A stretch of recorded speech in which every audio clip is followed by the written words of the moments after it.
இது என் வழி இயற்கை வழி. நான் உங்க ராஜமுரளி. இப்போ சம்மர்ல டீனேஜ் இஷ்யூஸ்ல ரொம்ப ப்ராமினன்ட் இஷ்யூ எது அப்படின்னா அண்டர் ஆர்ம் டார்க்னஸ். இந்த அண்டர் ஆர்ம்ஸ் டார்க்னஸ்ங்கிறது சம்மர்ல ஏன் அதிகமா இருக்கும் அப்படின்னா பிகாஸ் ஆஃப் த ஸ்வெட். நிறைய வியர்வை ஜாஸ்தி ஆக ஆக அண்டர் ஆர்ம்ஸ் டார்க்னஸ் அதிகமாகும். இத நீக்கிறதுக்கு என்ன வழி அப்படிங்கறத இப்ப நான் உங்களுக்கு சொல்றேன், நீங்க குறிச்சுக்கோங்க. கோதுமை, எந்த கோதுமையாவது இருக்கலாம், அது 100 கிராம். பாதாம் 100 கிராம். வெட்டிவேர் 100 கிராம். கஸ்தூரி மஞ்சள் 100 கிராம்.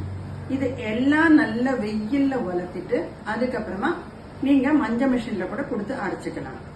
நல்லா அரைச்சு சலிச்சு வச்சு அதை ரெகுலரா நீங்க அப்ளை பண்ணிட்டு தேய்ச்சி வாஷ் பண்ணிட்டு குளிக்கும் பொழுது ஸ்லோலி இந்த டார்க்னஸ் குறைய ஆரம்பிச்சிடும். அதுக்கப்புறமா அதுக்கு நெக்ஸ்ட் ஸ்டெப் என்னன்னா, you will start feeling the growth of the hair also is reducing.